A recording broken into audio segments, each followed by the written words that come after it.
আমরা খবর পাই যে বিশ্বজিৎ দাসের ছেলে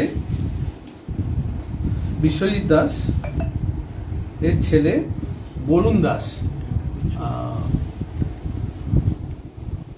মিসিং হয়ে যায়। সেই মর্মে আমরা একটা মিসিং ডায়েরি হয় এবং 6 তারিখ 6:30 নাগাদ আমাদের বরুণ দাসের মৃতদেহ পাওয়া যায় রাজগ্রাম বড়পুকুরের নর্থ ইস্ট পোর্শনে একটা ঝোপের কাছ থেকে। তো তারপরে আমরা আমাদের তদন্ত শুরু হয় এবং শুরু হওয়ার সাথে সাথে আমরা জানতে পারি যে বরুণ দাসের যে স্ত্রী মিতা দাস, তার সাথে তন্ময় দাস বলে একজনের অবৈধ সম্পর্ক ছিল এবং সেটার দরুন এটা প্রায় 1.5-2 বছর ধরে চলছে।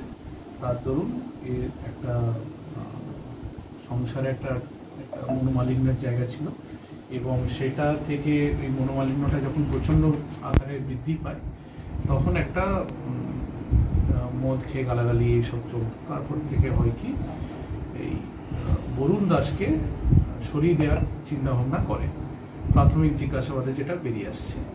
এবং এই পুরো প্রক্রিয়াটার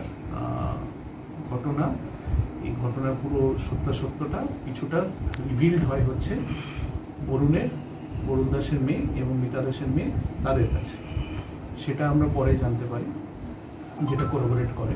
এবং যে তন্ময় দাস তাকে আমরা নিয়ে আসি এবং সে প্রাথমিক জিজ্ঞাসাবাদে স্বীকার করেছে সেই ঘটনার সাথে যুক্ত। এর সাথে আর কেউ জড়িত আছে কিনা সেটা আমরা পরবর্তীকালে তদন্ত আরো বলে আশা করছি। কি কারণে মেরেছে বলছে আপনার? বৈবাহিক সময় বিবাহ বহির্ভূত সম্পর্কের। কোথা থেকে ধরা গেল?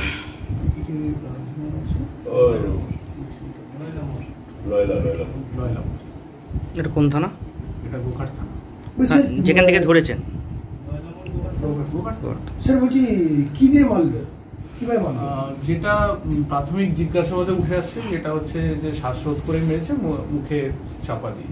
কোন জায়গায় মেরেছে? ওই রাজগ্রাম, ওই পুকুরের এটা বডিটা পাওয়া গেছে বড় পুকুরের কাছে। তার থেকে আরেকটু দূরে হচ্ছে আরেকটা পুকুর আছে তার ধারে, যেখানে মোটামুটি যাতায়াত চলে।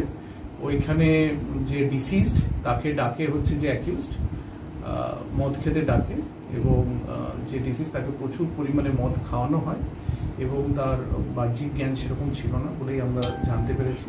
তারপরে তাকে শ্বাসরোধ করে তার বডিটাকে তারপর টেনে নিয়ে যাওয়া হয় কিছুটা দূরেই বড় পুকুর, সেখানে ঝোপঝাড় আছে, সেখানেই মানে সচরাচর কেউ যায় না ওইখানে।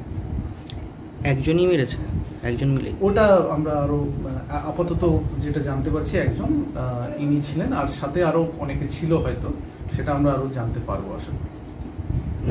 যাকে অ্যারেস্ট করেছেন উনি কি বিবাহিত? তন্ময় দাস। ওনার কথা। এবং এর সাথে সাথে যেটা আমরা জানতে পারি আরো যে যখন মারা হচ্ছিল, যখন এই শ্বাসরোধ করা হচ্ছিল, সেই সময় তন্ময় দাস এবং মিতা দাসের ওরা অন কল ছিল, ফোনে তখন যোগাযোগ ছিল এবং তার সাথে সাথে বলে যে পথের কাঁটা সরিয়ে দেওয়া। ওরা কি একই গ্রামে বাড়ি? হ্যাঁ, কাছাকাছি। স্যার বরুণ দাসের মেয়ে বলছে সে নাকি রাত্রেবেলা দেখেছিল মায়ের ফোনে একটা মেসেজ পাঠিয়েছিল। হ্যাঁ, ওটাই যে পথের কাঁটা সরিয়ে দেওয়া।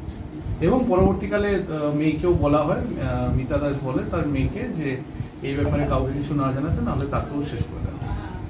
তার মূল অভিযোগ মিতা দাস এই প্ল্যানটা কতদিন আগে করেছিল? কিছুদিন আছে হয়েছিল। কেন কি মদ খেয়ে প্রচণ্ডভাবে একটা বাকবিতণ্ডা হয়, তখন বরুণ দাস তন্ময় দাসকে গালাগালি করে এবং সম্ভবত স্বামী স্ত্রীর মধ্যে কিছু মানে মারধরেরও ঘটনা ঘটে, সবই মদ্যপ অবস্থা। মানে ত্রিকোণ প্রেমের জেরে প্রথম পক্ষকে তৃতীয়জন মানে খুন করার অভিযোগ। এবং এদের প্রচুর বিবাহ বহির্ভূত প্রচুর সম্পর্ক ছিল, দুজনে একাধিক ছিল, এর বাইরেও ছিল, যেটুকু আমরা প্রাথমিকভাবে জানতে পারছি। দুই অভিযুক্তদের নাম যদি একটুখানি বলেন। একজনের নাম হচ্ছে আমাদের মিতা দাস, যিনি হচ্ছেন ডিসিজড এর ওয়াইফ, আরেকজন হচ্ছে তন্ময় দাস, তাপস দাস ওরফে তন্ময় দাস। মৃত ব্যক্তি মৃত ব্যক্তির নাম হচ্ছে বরুণ দাস। পেশায় এই তাপস দাস কি করতেন উনি? পেশায় কি ছিলেন?